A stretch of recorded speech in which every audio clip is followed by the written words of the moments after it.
What class you got? He's an environment also, bro. That's an investment. She never did that right after law school. She never invested in me. She already had you. Yes, yeah. That's how it is, huh? Yeah, you got it. I gotta listen to y'all brothers, man. All right, happy Wednesday, everybody. I am Natalie Nicole, and this is Candid Conversation. Unfortunately, tonight we're missing Mr. G, aka Knowledge is Power. Unfortunately, usually we come on at 9 o'clock on Wednesday. However, we're going to go ahead and carry the torch in his absence, and we have three gentlemen here tonight, three political candidates, three veterans of our country, United States. Oh, for service? Yes. Oh, United States Army. And United States Army currently. The United States. All right. And so what we're going to do is go ahead and allow these gentlemen to tell us a little bit about themselves, and then we're going to get into a few questions. Key things that we're going to discuss tonight: the importance of this election, the importance of local elections, what we need to do, because we're on the tail end of voting. And so Friday is the last day for early voting. And then on Tuesday is election day. So if you have not voted yet, listen, we're soliciting your vote. We want to support these candidates, and we're going to hear tonight why we should. Okay, so we'll get started, gentlemen. However you all want to rank yourselves and begin will be fine with me. I'm going to drill sergeant first. Oh, you didn't let it go? You know, should go first. Come on. yeah, you're in the middle, man. All You go right, first. it's all good. So I'm Anthony Johnson. I'm the Democrat candidate for district attorney for the Chattahoochee Judicial Circuit, and that's a long way of saying I will be responsible for prosecuting all of the felonies and misdemeanors, with the exception of Muskogee. Shevon Thompson is going to talk to you a little bit about that for Harris, Muskogee, Talbot, Taylor, Chattahoochee, and Marion County. Did I say? Yep. Make sure I get all 6. And so I'm born and raised in Columbus, Georgia.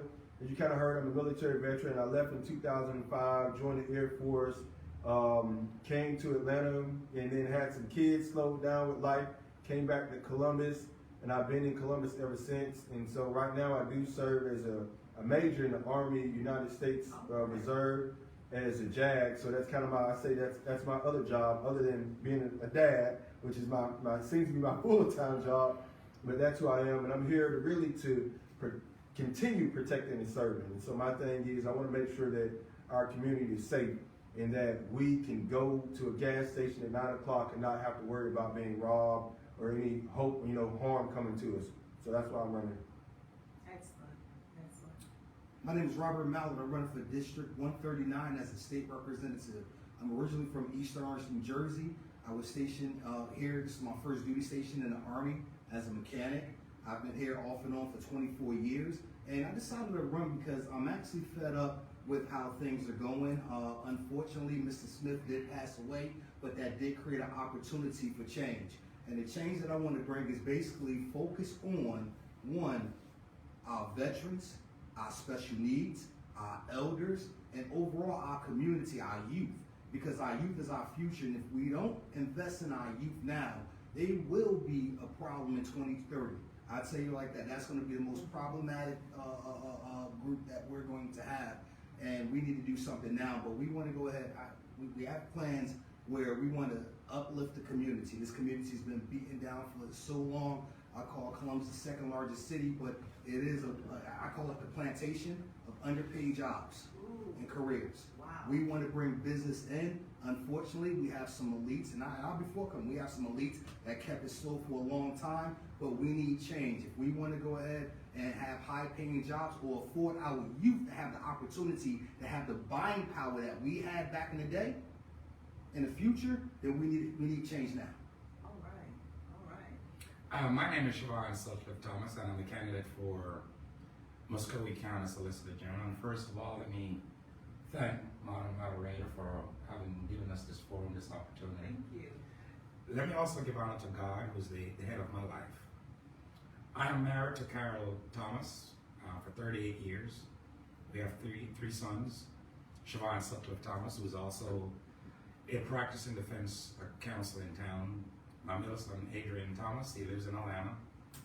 He does real estate, and my baby son DeAndre, he's in law. He's a second-year law student in Alabama. I'm a retired military veteran. Let me rephrase so I can distinguish myself. Retired combat military veteran. No, I'm not knocking y'all service, by the way, y'all know that. And I appreciate you gentlemen for the service to the country, okay? Because there was a question that keeps resonated in my mind when my opponent was asked about running. She said, I want to keep my job. My response was a little different. I'm running to serve. And I don't think I can expound on that too much. I believe in the citizens of this town. I spent most of my military career on what was Fort Benning, become Fort Moore. All my children were born at the hospital in Fort Moore. They all went to the public schools here. So I believe I have an investment in this town. I have an investment and an interest in the safety, the security, and the development of my city, of my town, the town that my children were born in, and the town that my grandchildren visit. And so, as your Solicitor General, those are the things that I would keep in my mind. And as Mr. Johnson said, the Office of the Solicitor General prosecutes misdemeanor offenses, all misdemeanor traffic offenses, misdemeanor drug charges, domestic violence cases. If they're only charged as misdemeanor, if there's a felony with a misdemeanor charge in an incident, of course, the entire case would go to the district attorney's office, who also has jurisdiction over a misdemeanor case. Again, Madam Moderator, I thank you for this opportunity. Okay, awesome. My husband and I, we've been pretty active in going to the forums that happen during the summer, and then we've been following you all, very consistent, very clear on the things that you are trying to bring to the community, and all veterans. I do believe there's a difference between veteran leadership and then those others.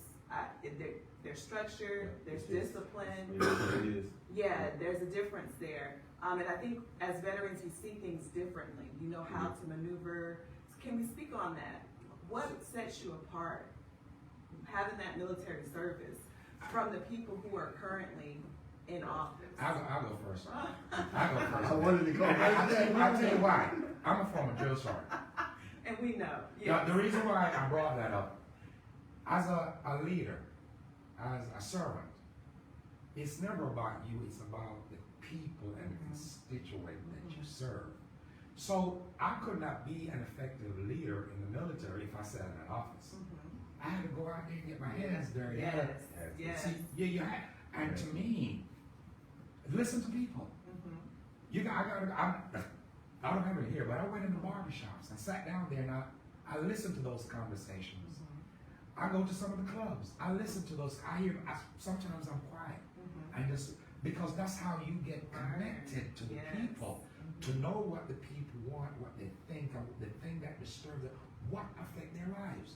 So, going back to your question, the military has taught me that, because being in the military, we were able to see people from all over the world, all 50 different states, all languages, all culture, all religion, and you had to adapt, you had to adjust yourself in order to be effective and be fair to everybody.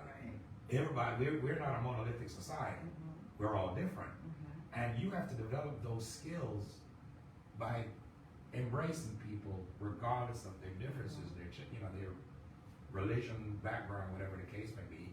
And the military afforded me that opportunity, and that's why I bring to the table as a leader. Thank you. Yes, and while accomplishing the mission.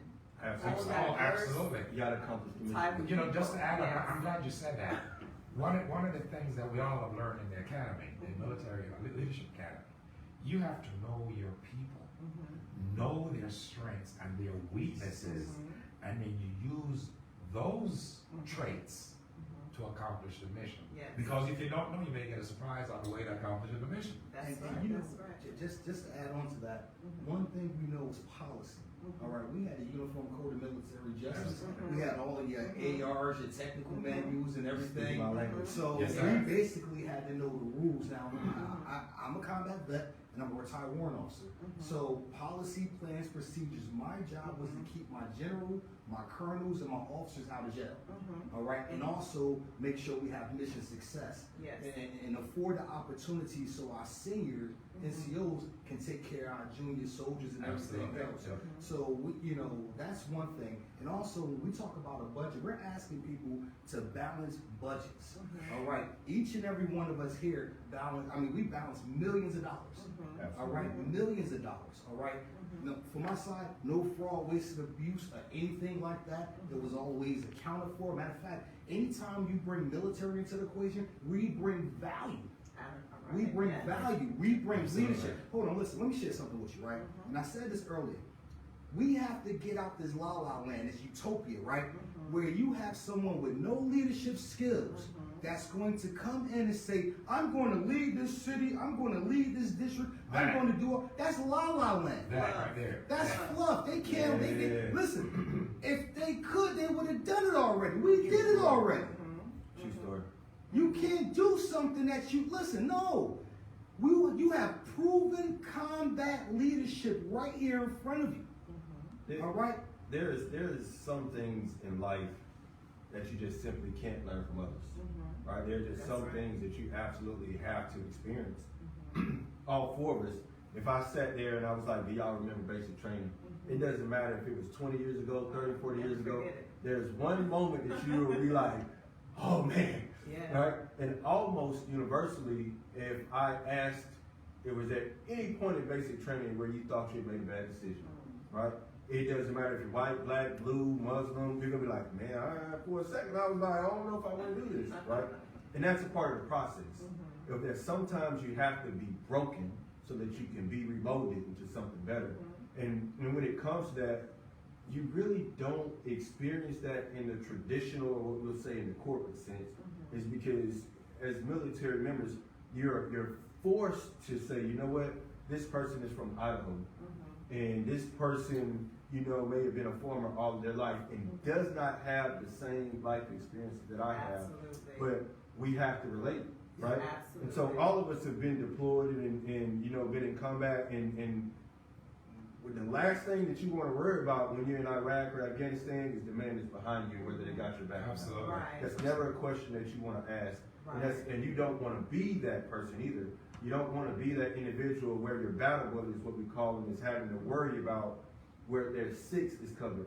And so what that means is that you have to look at a person and say, you know what, we may be white, he may be black. Here, that doesn't matter. Oh, we believe green. We're going to put our differences aside, join in together, and be one team to accomplish the mission. There's something you said, moderator. So when you said it, I understood what you said, but the more I sit and listen to these veterans, the more it resonates. Mission. You see, as leaders, we didn't get the choice to go and I want this one, I want that one, I want that one, I want that one. You don't get the pick. No. You get them from everywhere. As a matter of fact, I had a guy that barely spoke Spanish. Okay. I had one from Jamaica, just like we were related. I had an older guy that was older than me who was the leader. But you have these differences, and it was you, the leader now. Listen, I gotta use these differences and make a unit. Yes. I gotta make a one unit to accomplish this mission. Right, because it's not about. Oh, never. No, we would get fired. They won't get fired. We would get fired, the leader. Yes. But it was your job. Yes. To use all these different moving parts. And I'm talking about the soldiers, use their skills, their knowledge, their lack of experience. And we have to accomplish how'd you say? The mission. And that's what you get. You have strategic leaders. Yes. All right? Meaning that, just like you said, hey, we find a value in an individual and we adopt best practices and incorporate it into our mission planning so we can guarantee success. Simple as that. Yes. And that's the plan of going. We bring value. You bring we value. bring solutions. Before every event, before every mission, what is there? You do Oh, you gotta recon. plan, you gotta do all gotta that. do- You just not walking up into the building. Right. It's just not gonna happen right there. Right. Right. And you have to, you're Right. doing, And so, but that's leadership that I want to say that It sets you aside from what we have Yep. here, what we have And now. And it's what's unfortunate is that I sit in the audience, we go to the forums, and people who don't know any better or who do not use critical thinking, oh, that sounds good.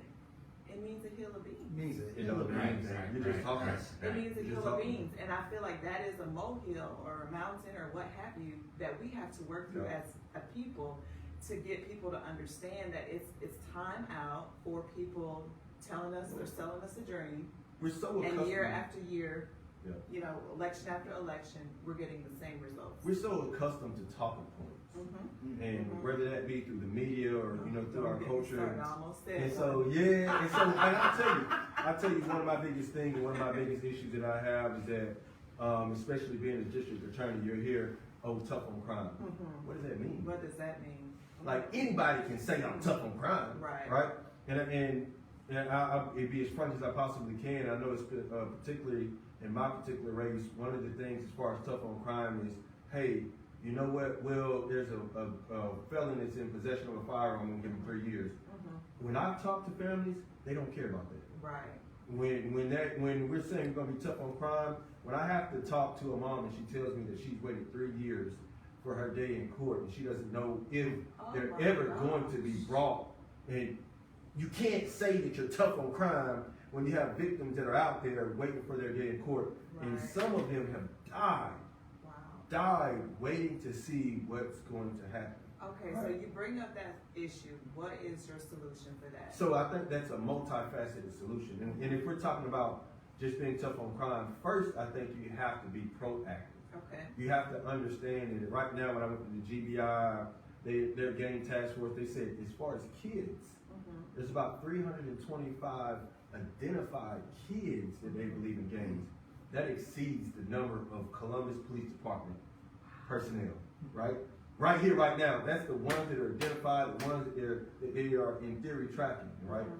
And so you have to address them on the front end. Mhm. You have to say, I'm gonna get involved in this community first and foremost, whether that be through the school board, the city The council root members, of the problem. and yep, I call it the point of impact. Mhm. You have to be willing to reach these kids and these individuals at that point of impact, because the phrase is that the resources Mhm. for those are furthest away from them. Mhm. And so you have to get the resources to them in order to do that. And then you gotta mean business. Okay, so real quick, you said resources, huh? Hold Yeah. on, don't forget. So, you know, I'm not the smartest person in the Okay. world, so I'm a little bit confused. All right, absolutely. And I just want to hear this from proven leaders, because you all have served more years than I Yeah. have. When you bring a new library to, or in front of a school that is broken down and old, and where Yep. students spend most Somebody of one on South Columbus? yes, they I know what you're talking spend about. most of their time inside that building as opposed to the So- library. Wait. I'm sorry, you That's speak, one. you speaking about heart. That's one. I'm confused. Yep. I'm confused how money went there. And then two, the museum. Gotcha. And I asked, are our kids flowing through there on field trips? Are they Absolutely flowing not. through there on field Some are trips? not, well, the ones that. Millions of dollars. I'm sorry, you were gonna respond, I'm sorry. Millions. I'm sorry, I like this one. Everybody, I'm gonna take this. millions of dollars on the museum Yep. under the Muskogee County School District. Our babies are not flowing through there on field trips. Yep. I'm confused. So I'm gonna How tell we you, have money to spend on those items, well, but our schools still look the way they look in those areas. and I'm gonna dig a little bit deeper in that, because I have for the past years been season ticket holders for all of the intramural sports Mhm. when it comes. And so, and that's including the Chattahoochee, the baseball team, Mhm. and let me say it like this: the participation in the city as pertains to those has been abysmal. Mhm. And so I don't understand how we can say that I'm gonna spend $50 million on that with an overlong price tag of about $80 million, and then I still look at Shirley B and I see that the pool isn't done, right? I don't understand that. I don't understand how I can go to 29th Street Gym where I used to hoop at, and I see that the courts and that fields have not been renovated when it's right next to Wilson, which you have labeled as a problem area. I don't understand that, right? I don't understand how the schools can be in the conditions that they are, and the man has been an 18% raise, He is. $280,000 Yep. base Yep. pay. yeah. I'm Well, confused. Yeah, and that's a whole other story. I can talk You know, a good conversation about that. As a state representative, and traditionally what happens is this, you have representatives that go pass laws in Atlanta, and they basically stay away from the community, you know, because we want to allow other leaders to actually shine. I want to work with other leaders. As a veteran, as an officer, we could not do our jobs without our enlisted personnel. Absolutely. So we have to empower them. All right, by giving them the resources that they need and everything else. So my thing is this right here: if you want to reduce crime, all right, you have to replace crime with something conducive. All right. Look, I walk the parks every day. A lot of folks don't know. I go to different parks and I walk every day, and that's why I'm able to fit in the sports blazer and stuff. But no, I'm joking. All jokes aside, but no, listen. I walk every day because I want to see the community and I want to interact with people. You know, all colors. All right. So, and I see these rec centers boarded up. Bathrooms boarded up and things like that and stuff. And to me, that's a problem. All right, now here's the situation. We can do one of two things. We can empower individuals in the community to utilize those rec centers, open them up so we can have conducive things for our youth to do. Right. All right. There's a lot of money that's running through this town. They're raising the property taxes and stuff. And my God, I mean, listen, it's a lot of money running through the city. I just seen an interview from Skip. He said he wanted to bring about 65,000 people to Columbus, and he want to raise $71 million in tax revenue or whatever. Hey, That's another thing. How do you pay people to come here for jobs and the people no, that he are want them here? to already have jobs. So the situation is, they want pre-employed people, people that's already bringing resources with them. Okay. So basically, I'm not knocking Skip, but you know, he has. I mean, it's a great. And it's never about the people. It's just about the system in place. Right. You know, so I'm not knocking him. The situation is, we have to bring industry here. We have to bring not jobs but careers here. Right. All right. And I'll Careers. tell you this right here: if Fort Moore moves today, this place is finished. All right, we already seen what happened when they lost the textile industry here. It destroyed it. That's why it's a consolidated government now. The situation is to empower leadership. Hey, first of all, I'm gonna involve myself with the community to see what the community needs first. Then I'm gonna talk with leaders, all right, because they have an agenda. Right. We don't know what that agenda is. Right. Sometimes if you have intentions, you gotta make it clear. Right. All right. But there's a lot of agendas that's not clear, and a lot of intentions that's not clear. All right. But if you put those agendas out, then we can work together to find the resources and find best practice. I don't mind. I'll go to another state, find best practices, and bring it back to Columbus. Because if we get it right here, we get it right for Georgia. That's right. All right. But the thing about it is this right here: we have to destroy the prison pipeline industry. All right, it's killing us, all right, and it's setting us back, and basically it's turning this city into a third world nation. And we have to occupy. First of all, it's the youth. It's the youth. Once we replace this crime, this gang activity with male mentors, we need mentors. We need men. We need you to step up. All right. Outside of the church.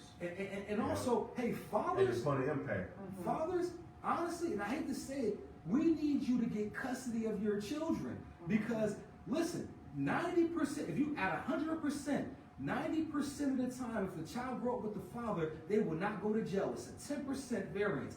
But if a child is in a single parent home with a mother, it's a 68% chance that they will end up in jail. All right? And that's the raw data. That's numbers. You can Google that.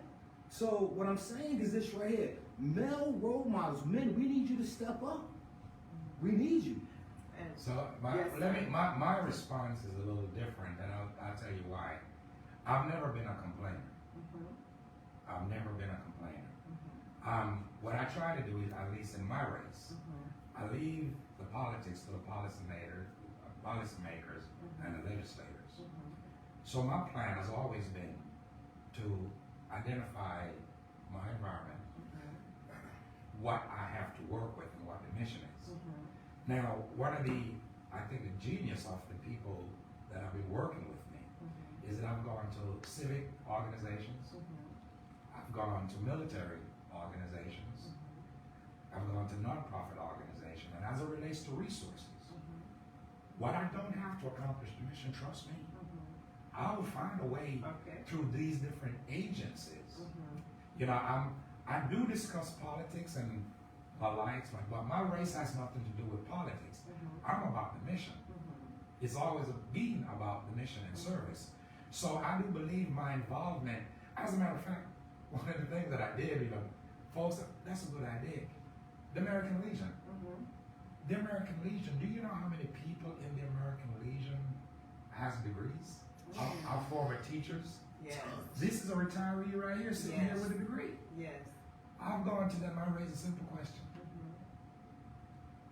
Rather than me putting somebody in community service, if the person doesn't have a GED, would you be willing to teach GED? Yes. Hands were going up. So these are the alternatives.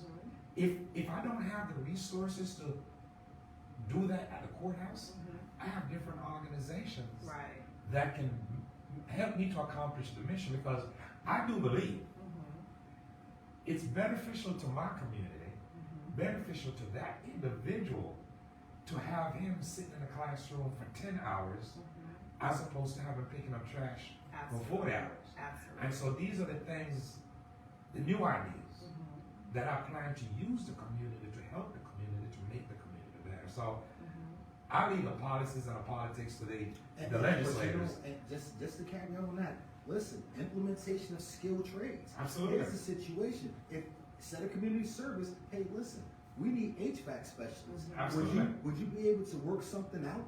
Would You and I have had several discussions Would on y'all be this. able to work something out? So instead of these guys serving time, they can go get a trade and come back, rebound, and be a benefit to the community. My brother, you know one of the things you and I were And I'll discussing. work that out. You and I were discussing it. We find that people are not criminals by nature.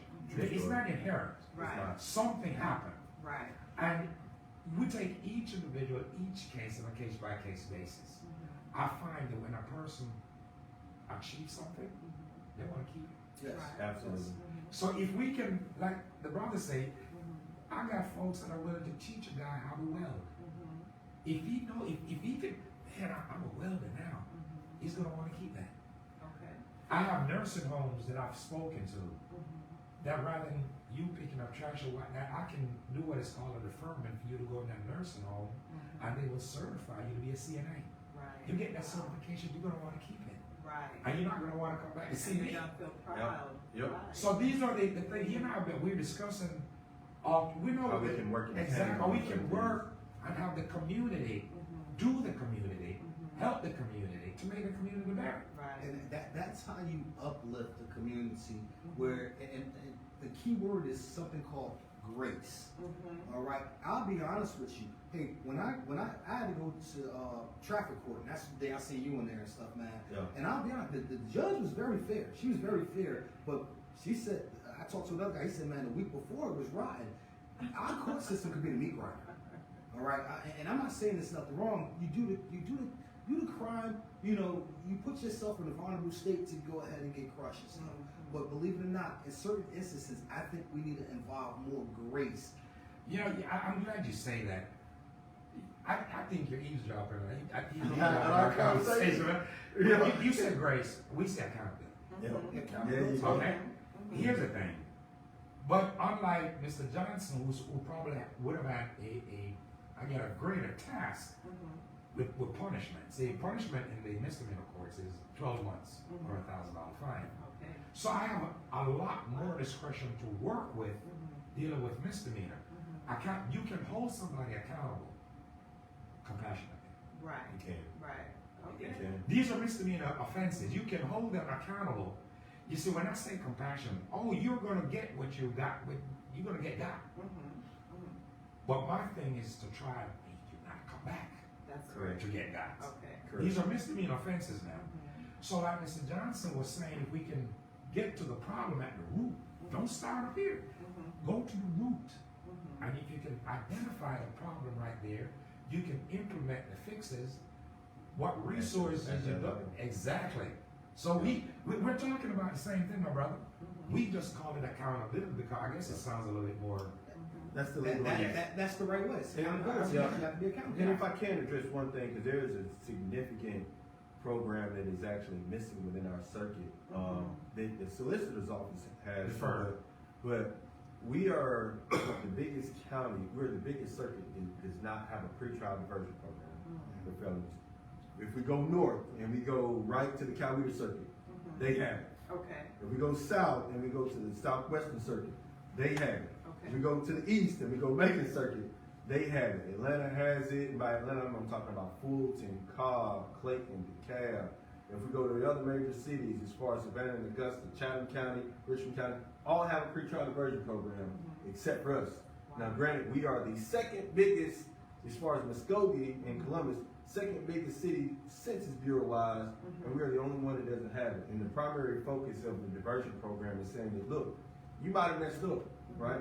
You got a first time offense, but I'm going to give you the opportunity to not have a conviction on your record, all right? It's what's called a pre-trial diversion program. And so the latitude that you have in that is out of this world, where you can say, you know what, you don't have a GED, I'm gonna give you an option. Either you're gonna go to Columbus Tech or you're gonna go to American Legion, or I'm gonna have to prosecute your case. Right. Your choice. Right. I'm gonna give you that opportunity and incentivize you doing alternative solutions and alternative sentencing. And we just, there's really no rhyme or reason of why we don't have that whatsoever in Muskogee County or in this whole circuit. Right. You know, Madam Moderator, both of these brothers said something combined. In this community, it's a very diverse community, very diverse community. Okay, again, I use the term, we're not monolithic. And what affects Brother Johnson over here doesn't necessarily affect him. Absolutely. And I do believe as leaders, we need to know that. Because I may charge him a $1,000 fine.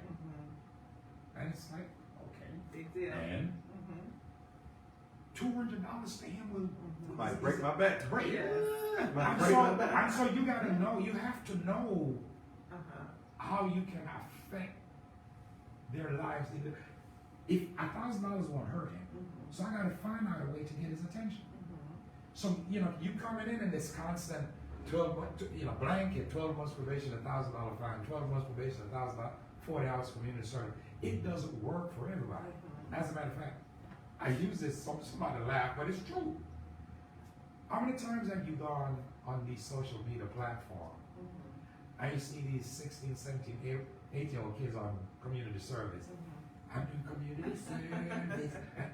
They don't have the shame that will deter them from repeating the conduct that got in there in the first place. It's not. Okay. So they don't have the. Not today. No, they don't. They like, okay. You're right. We're covering our hands up and doing all. I can't just stop picking up this trash. But guess what? Each time he puts it on the platform and it gets played, he gets paid for He it. gets monetized. So what is the incentive? What am I trying to achieve by putting him on probation? He doesn't have a GED. Yeah, but what did you say here? When he doesn't have a doesn't have GED. That's the problem that we have, is the business as usual mentality. Yes. The lack of innovation, the lack of ingenuity, the lack of ideas. Yes. We're doing what the guy before us did because he was successful, and the guy before that did what the guy before that did. But I think it was Einstein said we're trying to solve today's problem. How did he say? It's We're a trying level to, of thinking. we're trying to solve today's problem with yesterday's technology. Right. And you know, we have to go back to education. I believe, and I want to institute skilled trades at the 6th grade level. Yes. All right. So by the time they get to high school, they're already on track. They know what they want to do. Yes. They say, look, I learned welding from the 6th grade all the way to now, so I already have a job lined up, at Lockheed Martin. Matter of fact, it's so crazy because we have some awesome youth here, some smart Very students, intelligent. very intelligent. Now, how you have football teams, the scouts that have come out and want to sign them for basketball deals at universities. You have these major corporations that will come out and do sign-up deals Absolutely. for kids for welding, for carpentry, for electrician, for Plumbing, HVAC, all plumbing that and stuff good like stuff. that. Yes. Absolutely. And yeah, I mean, we can do the same thing here. That's one thing we want to incorporate. Look, when I walk and I talk to the community, I'm talking about what they want. That's what they want. That's what they're asking for. Right. You know, look, Solutions. and you know, I don't get too much in national politics. You know, I just don't like how they put the entertainer in front of you. All right, when we have a lot of intelligent brothers, you know, that can speak circles around folks with more life experience and things like that, less bad habits, you know, to really energize our youth. We put more priority, and I'm not saying there's nothing wrong with basketball. Everybody loves a good game and stuff, all right? But we need to really shift the focus on people that's actually running America every day. Every day. Every day. And let's transition to this. I know I heard we're not about politics. However, politics, this is what this is about. Yup. And when we think about November 5th, the election date, a lot of people are just apathetic. They are. They are just overwhelmed with the big people. And y'all The top know what of the I ticket mean. is what we call Right. it. We call it the top of the That ticket. they have kind of maybe not concerned about going to the polls for what's important locally. Can you speak to the importance of that? Yeah, and this is, I like to do the math and kind of, I guess, talk statistics. The probability of you meeting President Obama, or President Clinton, or President Biden, or President Trump, you hitting the lottery. Yes. That's the reality of it for most Yes. Americans. Yes. You will never, ever meet those individuals, right? You would probably never meet the vice president. If you're lucky, on your best day, you might meet your senator, your congressmember. And when I say meeting, that's you're gonna be you and several people between them and you might be able to throw your hand up, right? But the likelihood, or let me say, at least it should be, the likelihood of you meeting one of your local representatives, and in my opinion, they should be readily accessible to you. And they are often going to have most of the impact when it comes to you, from governor to mayor to city council member to state representative to district attorney to solicitor general. Because if you get pulled over for a speeding ticket, right, you're not going to be able to call on the president for that. You're going to be looking for Shevon Thomas, right? Or if you know a family member of yours has got the blast or broken into a home or been a victim of a murder or something, once again, you're not going to call the governor, you're not going to call the vice president, you're not going to call the U.S. ambassador, you're not going to call the FBI director, right? You're going to call the district attorney or you're going to call the state representative. And so your local leaders have so much more of a greater impact on your life, or your day-to-day life, especially than your actual, what we call the top of the ticket. Right. And so it is. And so I want to insert, yes, we need to. You need to vote. We need to vote. You need to vote. You need to vote the whole thing. Right. I Yes, look at we it- need I to look at focus here. You so have a to, lot more. you have to focus on, in my opinion, you really have to focus on your local elections and local, because those are going to impact your day-to-day lifestyle, right? Oh, I got Now, I think I'm repeating what he said, but I look at it as a pyramid like this. Yes. It's off of the ticket being here, and then us at the local leaders being here. We're more accessible, and we affect, and we're a part of, like the brother said, day-to-day life. Today, a young lady called me panicking. A loved one was arrested. He was arrested like at 7:30 this morning. At 3 p.m., she had no idea where he was. Wow. You understand? Yes. So going back to what Mr. Johnson said, she didn't call the state representative. Right. She didn't call the governor or the mayor. She didn't call the president or someone. She called somebody local that can affect something local, affect your everyday lives. And you know, Johnson and I, we've had, millions of hours of conversation about this. People's lives, their livelihood. You know, when I'm talking about your freedom, yes, sir. your money, your property, your Oh, liberty. I'm just about to go into that right Yeah, now. no, Yeah. I told you, listen to our conversation. have- You got, I can take your phone off. And the thing But is, this we is have a demographic of people who do not care about everybody. right. Let's see. Hold on. I don't blame you. Let me address this. Hey, listen. We got to get out of La La Land, all right? You're worried about the national election. We want you to vote. Yes, you need to vote. But hey, your property taxes, if you want to achieve home ownership, it's not at President Trump level or Vice President Harris level. It's at your local level. Your property taxes will break your budget. If you want great insurance rates, it's not at the national level. You have an insurance commissioner here for the state that regulates those prices and things like that and stuff. So you have to focus on, like, nobody talks about the insurance, what's his name? But insurance commissioner, you know, we don't even, you worried about, you know, certain things. Cast your vote and worry about who affects your life local. Who's bringing businesses here? I hear a lot of folks saying, well, look, oh man, we don't have enough businesses here. We got to go to Atlanta for all these amenities and things like that and stuff. If you're business licensing, if your codes, city codes and everything for someone to actually establish an infrastructure for you to have that is it's costly, or it doesn't make sense. All of that's decided at the local level. We need you to get involved. If you don't have the right books, if you're seeing more child porn books in your library, you have a library board. Somebody gets voted onto that. All right, your schools, everything. Hey, look, we have to get involved with the local level. I was part of a special election. All right, and I think only about 6,000 people came out to vote. And we have, and that's what I'm talking about. And we have 58,000 people in the district, about 36,000 that was able to vote in that election. But only 5,000 to 6,000 came out and stuff. And to me, that's a problem, because the fact is, you don't even know who you have in office.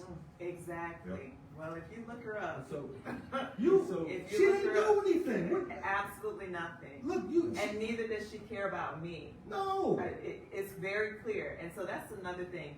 It's, you know, we have you here tonight, but it's not as if we did not do our research and our due diligence. You know, I can tell you love kids. Absolutely. I can tell you spend a lot of time in the community taking care of kids. I already know you were gonna say about me.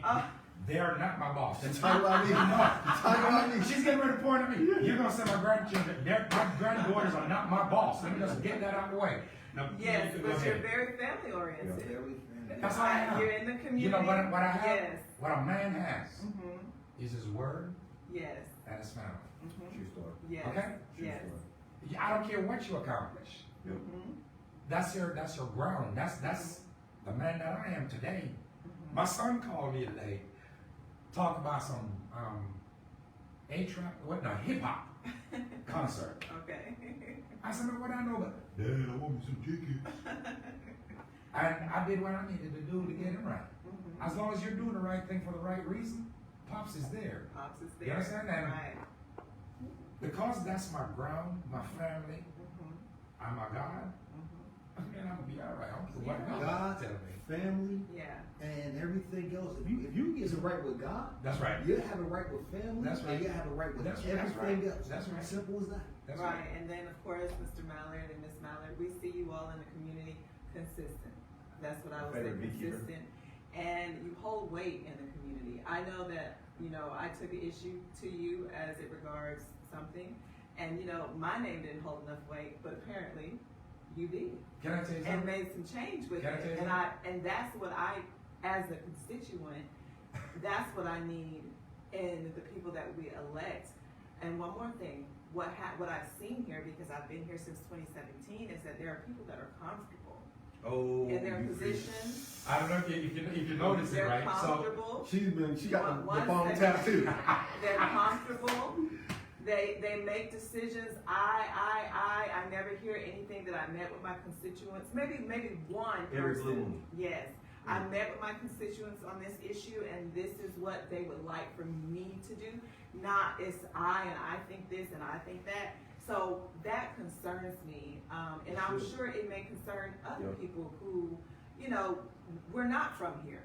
So I didn't grow up with you and I don't know you, but I do know that when I elect you and I help you to get in a position, that I want you to represent us well. If you look at the dynamics right up here, I'm sitting down here and I'm actually loving this. I'll get emotional every night. I'm teary eyed. You got the commission officer. You got the warrant officer. Yes. And They you say got they don't work and you have living in the military though, you know. Yeah, you have the NCO. You have the NCO. Yes. Okay? So he barks our commands. Uh-huh.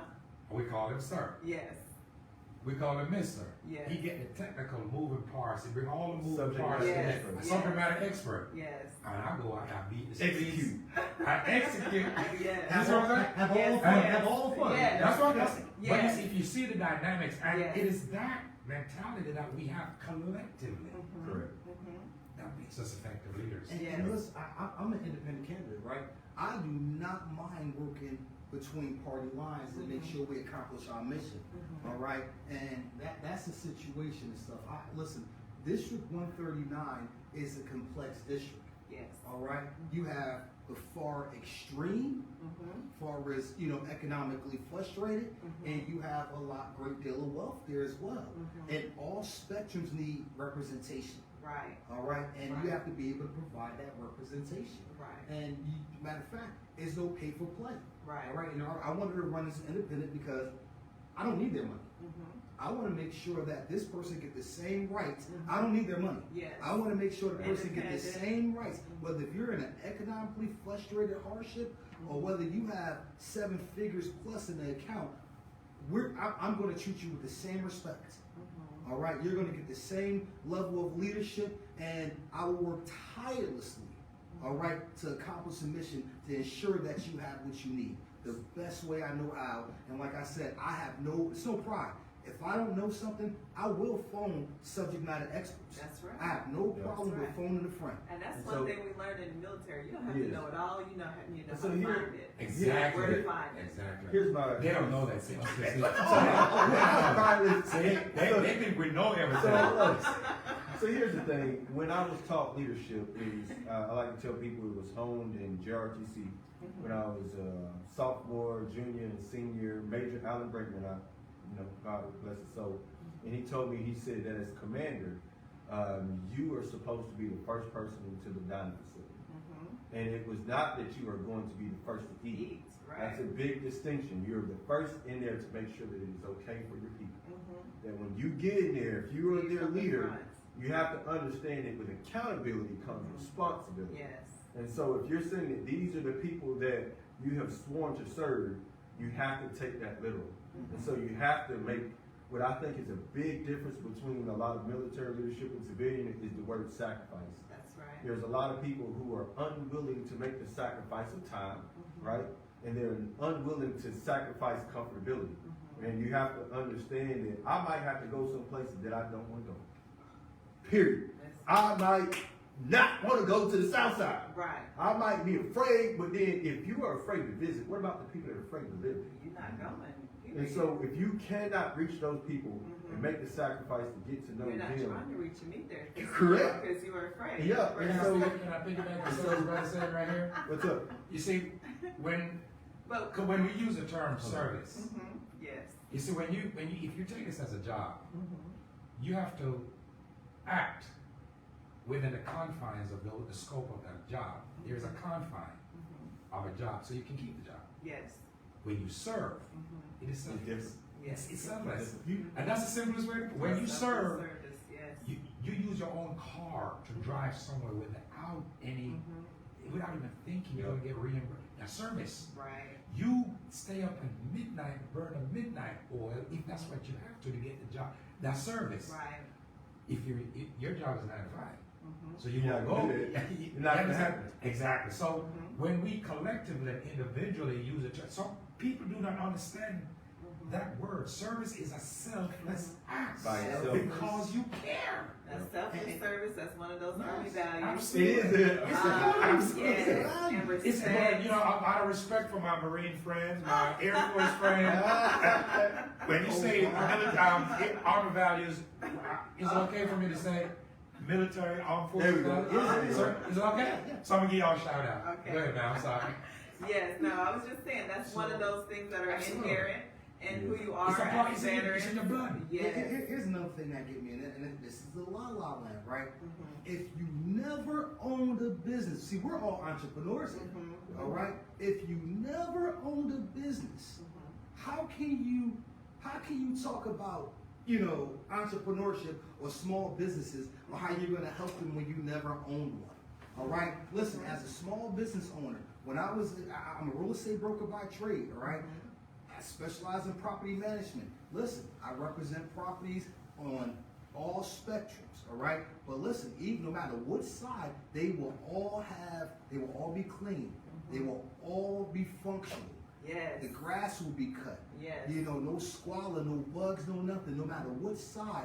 And believe it or not, I was able to help people with good credit, bad credit. I mean, like I said, but these are the complexities that your state representatives, if they're not business owner entrepreneurs, they don't know that. They don't know about, hey, listen, you know what? I got to pay my people before I pay myself. Mhm. All right?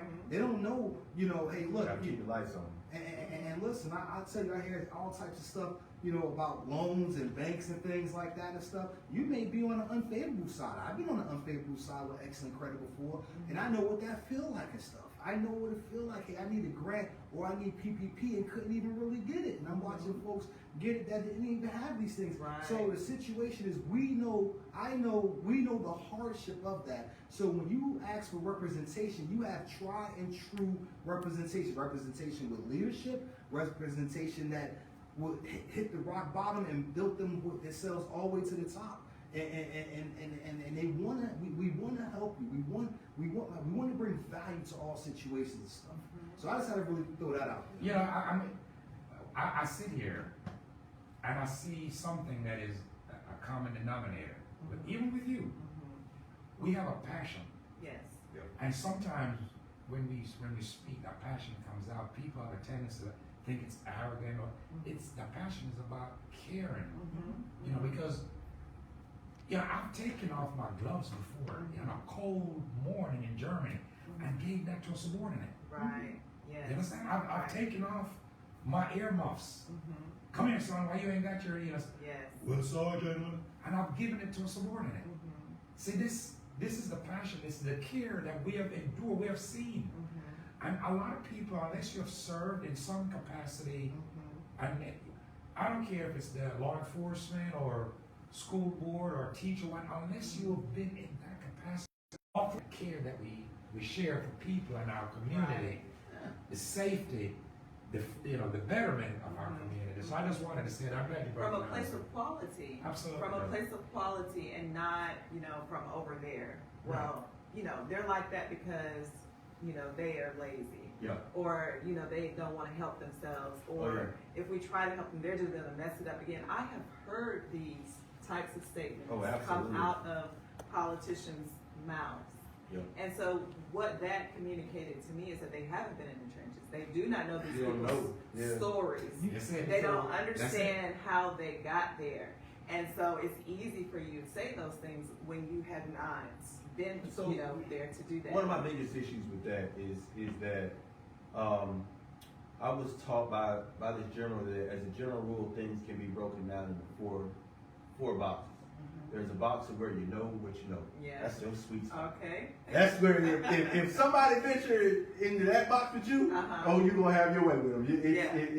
It's good, and that's the box that you want to live in. Yes. And then there's another box of where you don't know what you know, and those are things that sometimes you knew it was in this box right here, but maybe you haven't used it that much, and then in that moment you are like, oh, I'm able to recall that, right?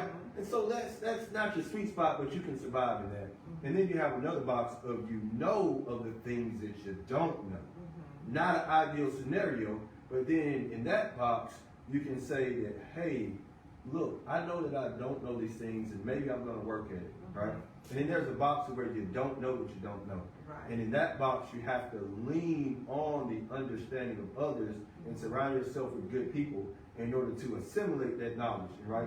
And so the biggest issue that I have with a person that is in that you don't know that you don't know, sometimes you can forgive them.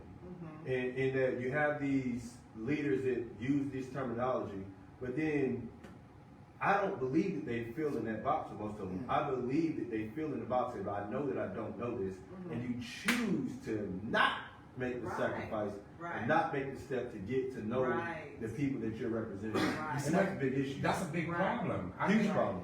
You see, here's the thing.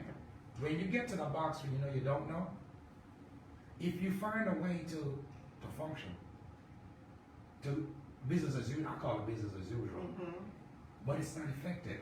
But as long as we can wake up the next day and be okay with it, the same things go. You see, I bring a plan to the table because without a plan, I think there's chaos. I bring a plan. I plan to ask the assistants there, my staff. This is my plan. Give me ideas how we can execute this plan. Yes. And then I'll go back and I'll think Tweak it. as a You gotta leader. readjust. And then I'll come back and say, this is how we're going to do it. Right. But you must first already plan. Right now, there is no plan, so everybody, all the employees there, just doing what they think is right. Because what they think is right, what they're thinking to keep their job. But again, because I don't see it as a job. And you know, I was at the last forum, and particularly for your portion, the person stated like you can barely understand them. And so I was wondering, like, who and what is she talking about? First, I won't say her name because nobody knows, and I don't give her publicity. But the one thing that she said to me, as a leader, and as a former drill sergeant, kind of got to me. Yeah. When I laid out my qualifications, I've tried cases in the federal court. I've tried cases in the Superior Court, murder cases, sex cases, drug cases. Jury trial, pick them start to finish.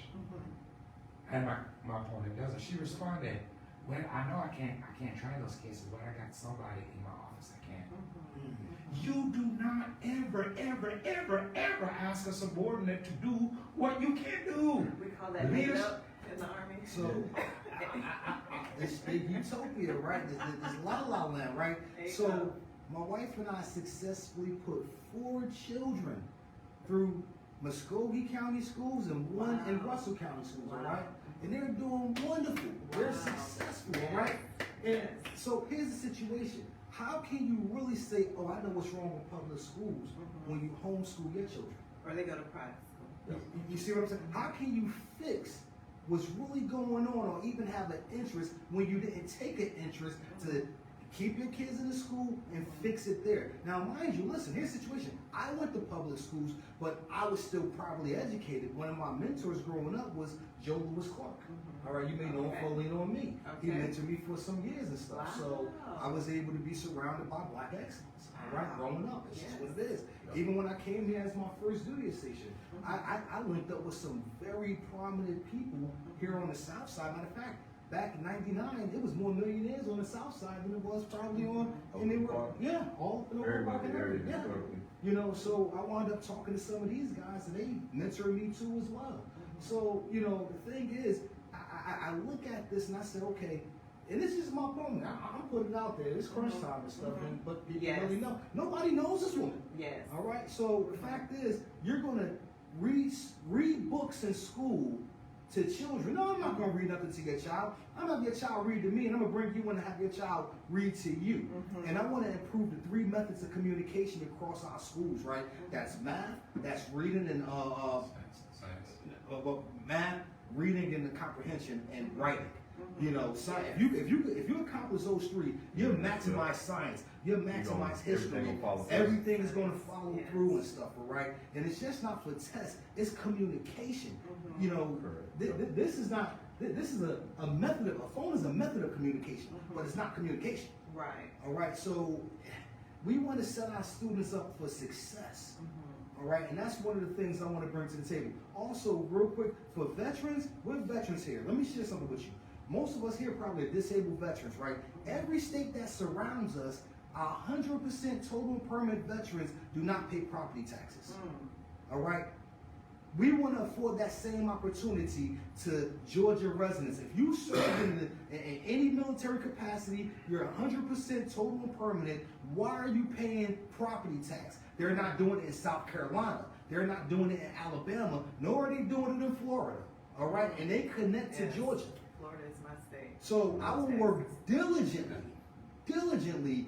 because listen, a lot of folks say, oh, we're going to lose money. You're not going to lose money. Believe it or not, if we're able as veterans to get that buying power back into our household, we're going to stimulate the economy locally. We're going to open up businesses. We're going to have purchasing power to employ folks for renovations or anything that we want to do. You know, and that's what we want to do. We want to reward our veterans. All right, you want to send our little boys and girls off to war nationally? I got that and stuff. But when they come back, they should have something. That's right. Simple as that. Can I jump back in one of Mr. Johnson's boxes? Okay, and then we're It's gonna not, transition. yeah, it's not box where you don't, when you know that you don't know. Mhm. Yeah. You see, we were taught, all of us, individually and collectively, you won't know everything. Right. It is your willingness Mhm. to go out and find out. Yes. It is your willingness to head to South Columbus. Mhm. It is your willingness to go into that barbershop, to go into that hair salon. It is your willingness to go to that toll place and talk. Absolutely. It's your willingness to go to the Hispanic community. Mhm. Your willingness to go speak with the Asian community because of their diversity and the difference. You don't know everything. Right. You don't know all the language. You don't know all the culture. You don't know how to do. It is your willingness to go to the people, Mhm. to be a part of the And I would people. almost say your duty. It is. As a matter of fact, It is I- an it should be inherent duty. duty Absolutely. that A lot of comes people along aren't with willing. leadership. absolutely. Yes. Yes. You said it.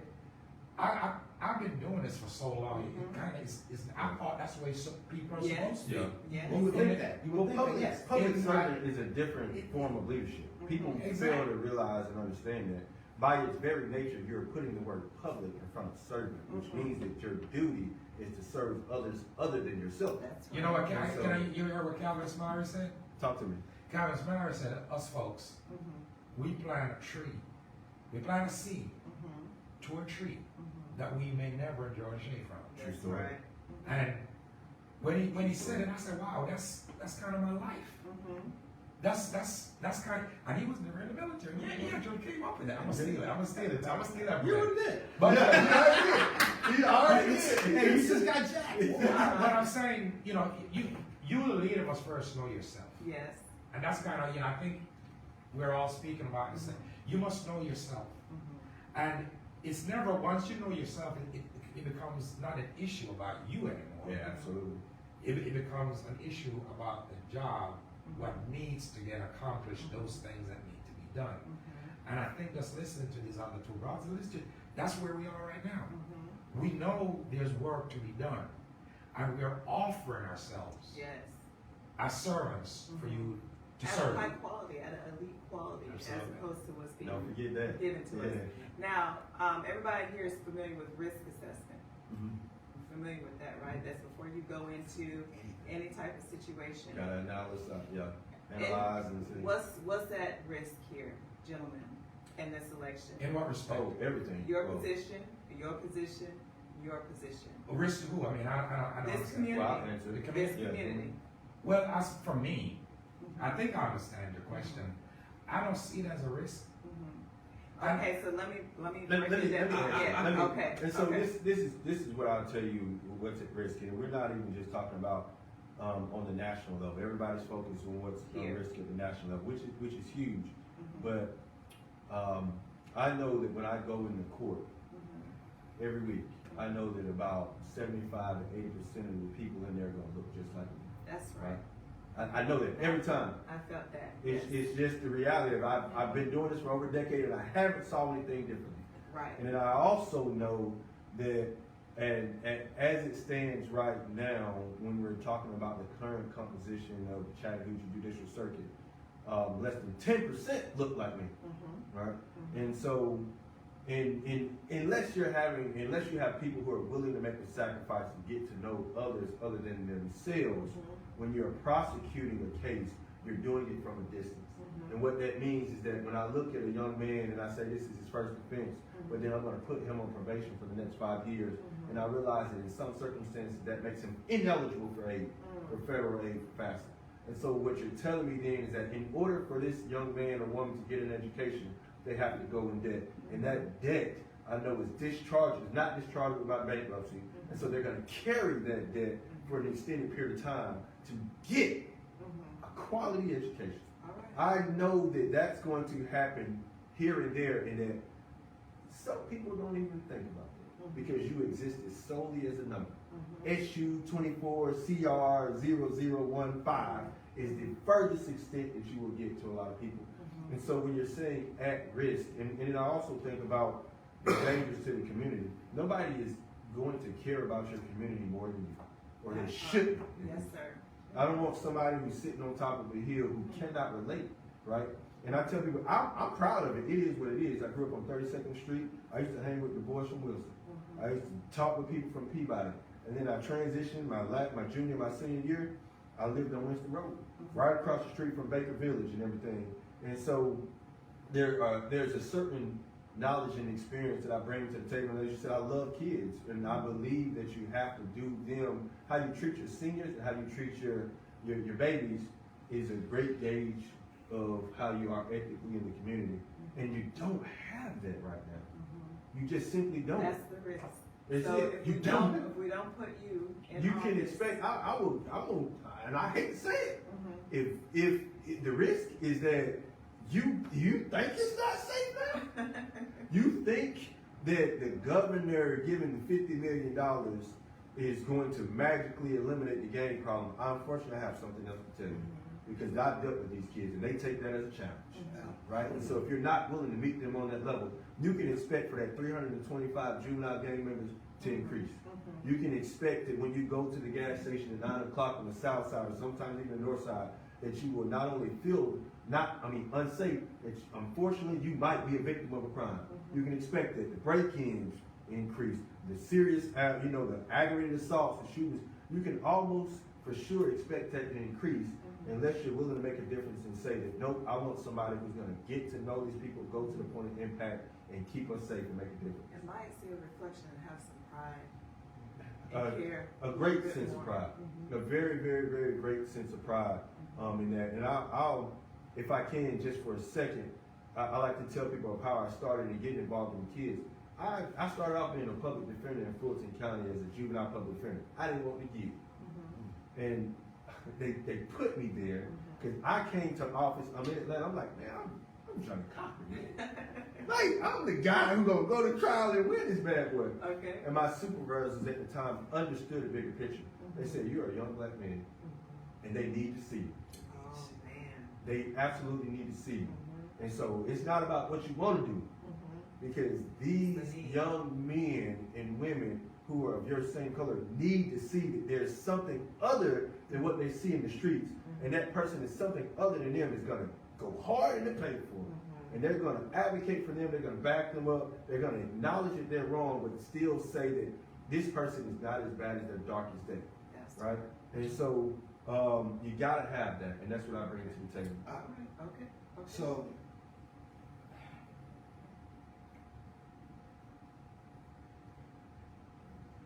Carl and Carmen will not go to all neighborhoods. All right? They will not represent all people. All right? Listen, it doesn't matter. From the have or the have-nots, I will give you balance and leadership with integrity. No biases. All right? We don't have any biases coming out of the military community. We bleed green. It's either you a dirtbag or you're not. All right? And that's the mindset, but we will represent you. They're not going to come and deal or come up with resources that help troubled teens in school. All right? They're not even talking about single parent households and the effect of that and stuff. I bring solutions, and I'm willing to work with everyone because that doesn't affect one demographic. It affects all demographics. All right? When it comes to skilled trades, all right, I'm a mechanic by trade. I'm a farmer and beekeeper by trade. All right, I'm a real estate broker by trade. Those are 3 skilled trades that I know I have mastered, and I don't mind teaching it. I actually teach it through a nonprofit organization, but what I'm telling you is this right here. I know the value of that, and I will ensure that you will have a future.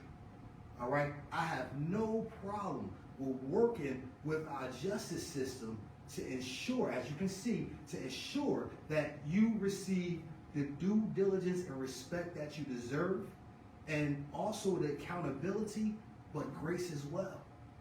All right? We don't believe sending you up north or down south or to the east or the west. We want to make sure that you are rehabilitated the right way and you bring value back to your community. All right? Our elders, I will ensure, because listen, right now you have a lot of stuff, a lot of benefits out there that you don't know about. That's equivalent to access denied. All right? I want to ensure that those resources are ready available to you because, one, I respect our elders and I teach our youth to respect our elders.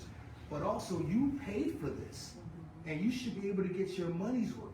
So we want to make sure we create programs. And listen, if we get this right for Muskogee County, District 139, and we'll get it right for Georgia. All right? Right now, everybody, my opponents is talking national politics and no representation for the local level. Absolutely. I have mentioned nothing about national politics. My vote is going to be my vote, but I am willing to go to work for you. There's nothing that I can't accomplish. All jobs, all missions, we're going to go ahead and do. I will defeat it. I will make sure that problem will be solved. All right? My opponents, they're lip service. All right? And that's all you're going to get. They're going to hide behind a party and talking points. All right? You're getting a real deal with me. You will have outstanding representation. Listen, I am a write-in candidate. When you go to the 139, District 139 block, write Robert Mallard in. Write my name in, and you will receive outstanding service. If this lady gets in, listen, by 2030, I guarantee you, we're going to be talking more about gang problems. Because and we're not going to talk about grace. We're going to talk about sending our kids forward.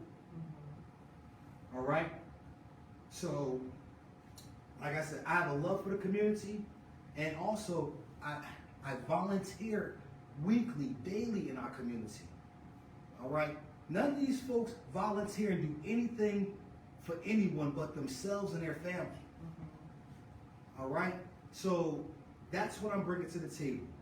I want to bring dignity and respect back to our district. I want to work with other lawmakers so we can bring it collectively to our city. And I want to work with leadership to find out what we truly need so we can have a prosperous city. Simple as that. Right in Robert Mallard. I'm Shevon Sutcliffe Thomas. I'm the candidate for Solicitor General.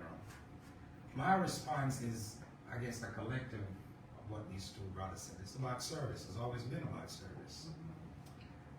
My going into the community and speaking to people, one thing that I find consistently, people don't necessarily want to get away with stuff. They don't want cases dismissed. They just want to be treated fairly. Right. They just want to be treated equally.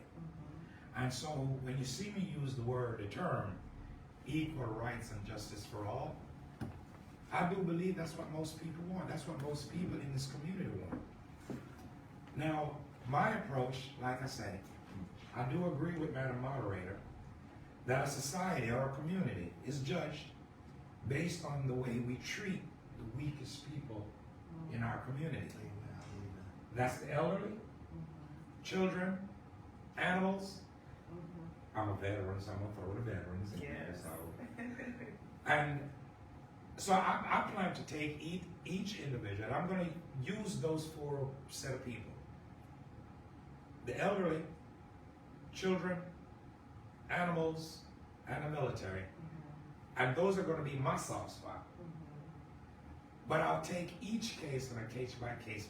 There's a story, I told this at the last forum, where a young staff sergeant was stationed in Tennessee. And she came here and she got a ticket. And she got a court date. And then she took a flight from Tennessee to Atlanta. She rented a car from Atlanta, got to Columbus, got a hotel room for that night. Went to court the next morning, stayed in a hotel room. The next morning, she drove the rental car back, dropped the car off, and then got back on a plane. she spent $1,700 to come here to pay for a $200 ticket. Oh, Yeah. no. Oh, my goodness. That doesn't make any sense. She spent $17. That That's could have been. $2,000 right down. Right there. She came here to pay a $200 ticket. To me, I'm gonna be looking at those cases involving military personnel who come before banning, the school, or some temporary training, and then get in trouble, whatever the case is, and they gotta be sent back to wherever they are. There's a common sense approach. Yes. Again, everything starts with a plan. Everything starts with a plan, and I do have a plan. I have proven that my qualification, my leadership, my plan, and my knowledge of this community makes me a better candidate. Again, my name is Shevon Sutcliffe Thomas, and I'm asking for your support as a candidate for Muscogee County Solicitor General. This has been very good. We are down to the end.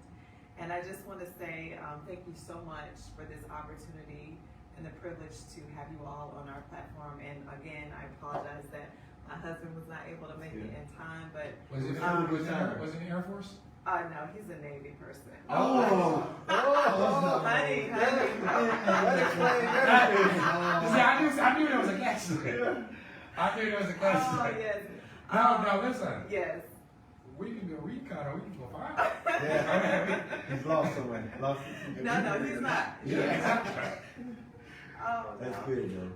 But I like yes, so this has been wonderful. And It has. again, we've been out throughout the whole year. It's been a tough year, you know, Yes. with the forums and all that good stuff. You guys have been consistent. And I was just speaking to, a random person on the streets, and one of the things that they mentioned is, where are the people who were doing the cleanups on the south side of town? Where are they at now? And so that's a serious issue here in Columbus, where people, when it's time to run for office, that's when we get to know you. Yeah. But I say that to say that's what distinguishes you all Absolutely. from a lot of the people who have ran throughout the year. Because when you go on your social media pages, when you're out in the community, this is your lifestyle. It is. It's not something that you switch Remember, we on. say service. That's the thing, service. Yes. It's a very unique word in that service. We've been serving. We've been serving the community. Yes. I mean, It's not something that you switch on or switch off because it's election season. You And about or you're not. Also, there is a confidence. Like, there's some people who there's an arrogance. Yeah. We don't talk to you, we don't speak to you, little people, what have you. Gotcha. You guys are just, I don't know the word to use. down to earth. Yes, yes, but in a way that's still leadership and servant leadership. Yes. You can be humble Mhm. and still confident, Yeah. right? You see, you can be a parent to your child. Friendly man. Right? That's a thin line. That's a Right, super we- thin we're line, working man. on that. Yeah, We're working yeah. on gentle parenting these Yeah. days. Yeah, This with time. me, I'm a little bit different. I'm a parent to adult children. So that's a different. I agree. I got babies in the group, so. Yes, and, it's tough. and the thing is, I think you're really kind of hitting the nail on the head. And one of my favorite phrases is that I say, I love my city. Period. Absolutely. Right? Absolutely. And there's no one that's ever going to tell me anything crazy. Yep, do we got some challenges? Absolutely. But like I tell people, I'm a proud Carver Tiger. Okay. I've been around the world. I mean, by the time I was 22, I had been over 25 countries. And I Wow. always make sure to tell people, man, I'm from Columbus, Georgia, not Columbus, Ohio. And you know what? I'm Right? telling you, And so, yeah, love your city. I was stationed here 3 times. So Fort Bend and now Fort Warren has been a great part of my life. I spent a lot of time here, and I met a lot of wonderful people to the point where when I retired, I could have went anywhere, but I decided to make Columbus my home because I believe in it, and I see the people, and I love the vibe. And you can hear my accent. I was born in Jamaica, right? So this city is a military town, and it to me the different perspective, the different leadership, the different qualities, the different that has been brought makes Columbus a very rich city. Culture. The thing about it is for us to use that richness to be, you know, it's like fragmented right now. And we just gotta come together. And I think it takes outside perspectives. I think It does. getting outside of Absolutely. It Columbus, does. traveling through the military, different You leadership have to see- opportunities, you have to see bring it. that back home. I feel like that makes Absolutely. an effective leadership as Absolutely. opposed I to encourage just. you to leave and come back if you want to. Yeah, it's okay. And It is Absolutely. okay. Absolutely. Yeah, it's absolutely okay. When they say we want our kids to say we don't want them to go anywhere, no. Travel, That's exactly what I did see. learn something, My come back. my son is in Alabama right now attending law school, and I wanted him to go outside of the state, outside of the city for one, to attend college, outside of the state, so you can see something else. So you can, when you leave, you can see the value of what you left behind, Yes. and you come Yes. back to serve that. You understand? When sometimes you gotta stand on the outside, and you know, looking, and that's when you see the dirt. But when you're inside the house, sometimes you can't It's see. clean. Exactly. And there's a concept of groupthink. When you are just in the same environment all the time, Yeah. everybody thinks it's the same, everybody looks the same. So that ability to get out and learn something new and bring it back Absolutely, helps us to absolutely, grow. absolutely. Helps us to grow. We struggle with confirmation bias, very much so with Columbus. And what I mean by that is that when you have an opinion, you will often seek and search out for somebody that confirms what you already believe. Yeah, Right? yeah. So, Or at least support it, Yeah, because so- then you might be on the island by yourself. Exactly. So in your mind, you're like, oh yeah, A and B is right because my buddy said A and B. It's like, of course, A and B is right to you because you looked for the guy who said Right. it's A and B Right. is right. Right. And so in reality, both of you are wrong. Right. Both of you are used to, I don't want to say it's the old way of doing things. Yeah, that's what Brother Mallard said. Yeah. There is what I call a prescription, a blueprint. Yes. Okay, that as long as you do this, Yes. do that, Yep. do that. Oh, don't do that. That's a brand new idea. Do not do that. That's it's not a part of It's not a part of Don't the rock that blueprint. boat. Hey, Don't it's- rock that boat. Exactly. It's not a part of the blueprint. So if you stick to that blueprint and keep things business as usual, every day, every time, day in and day out, and that blueprint has been followed for Decades. for Decades. for years. Yeah. So when you again, Brother Robert was saying, when you come in with new ideas, they think you're arrogant. When you come with new Who do you new think you are? fixes, but that's not the case. It's about bringing something to the table because we can see we're leaders to try to make the city, our city, a better place. That's what it's about. Yeah. That's- And it I makes gotta- it rich, like you Absolutely. said. I got to echo on that one just quickly because you interrupt me. This is what I try to tell people. One of my biggest issues that I have is that people say, well, we've always done it like that, right? If I look at that phone and I think about Oh, how much has technology advanced in 20 years, Right. yes. and just that one Yes.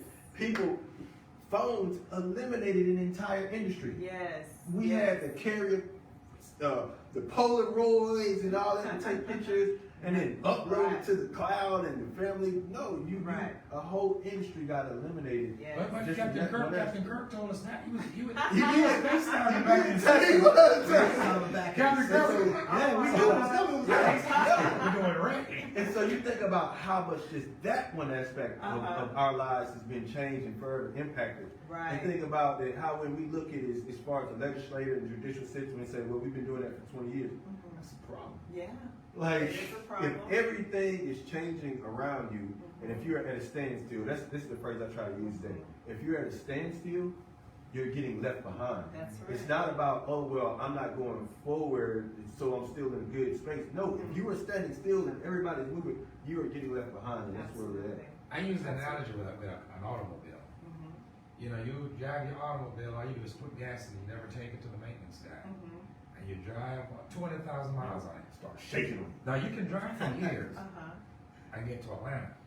It doesn't necessarily mean that you get the full potential out of that vehicle. Not maximizing. You're not maximizing. The fact that it works, the fact that it got you there, Right. doesn't necessarily mean that it got you there efficiently. Right. Doesn't necessarily mean that you kind of got there quicker, a different way, or easier. Or safer. Yes. You understand? So I use Right. a car analogy when I talk about the blueprint that has been followed So when you have new leaders, and I welcome new leaders. As a matter of fact, that's how continuity starts. Yes. See, I go into these schools. I let them see, now read to these children. I go into the American League. I go to these places. Talk to me. Let me know what's going on. Right. Because when you see my face, that's how we're going to target new leaders to start training the next generation. And it's about Not for me to sit here for another 20 years and follow the blueprint. Facts. Hello. You know, you just said something, right? Listen, you have 3 leaders here that said something. We're going to listen. You hear what I'm saying? Absolutely. Listen. Build relationships. Build relationship. But we not just, we want to listen. And if it's right, we want to implement. Execute. We're going to Absolutely. execute. All right? So that's value. We're just not going to speak at you and kiss your child and walk off and stuff and see you in 2 years. All right? That's not how it works and stuff. We want to be involved in our community. We have a vested interest in our community, and we want everybody that brings value to our community to bring that value so we can have a prosperous community. Absolutely. Yes. All right. Well, that is going to end our candid conversation for this All right. evening. Thank you all so much, very much, for being here. We all playing the tic tac Boom, boom, boom, toe. boom. This was Yeah, we should amazing. get that working. It was. And we wish you well in the polls on November 5th. We Can wish I you do have a well. question for you? Yes, sir. Where did I miss a name at all? You were good this Let's time. listen one time. Did I miss a name? No, no. So the reason I'm asking, I enjoyed it so much. I was hoping that I behaved properly so you can invite me back if I win. Yes. Win, lose, or draw. Okay. Win, lose, or draw. That's true. Okay. No matter. Right. Okay. Because you know what? One thing about this is that leaders are leaders regardless of if they're in somebody's position. Absolutely. And that's what we see in you all. Okay. Regardless of the fact that, you know, you're in somebody's position, you still show up as leaders, pillars of our community. And that's what's important. And that sets you aside from people who, okay, I'm running for election. Oh, let me get out here and pick up trash, and then you never see them anymore. And even people, you guys were, not you, but you all were just at Rose Hill during the summer. We were. The question was asked, if you don't win, will That we is true. still see you in the community? It was. Will Man. you still That was the final question. work, da da Yep. da da da? Most of everybody up there said yes.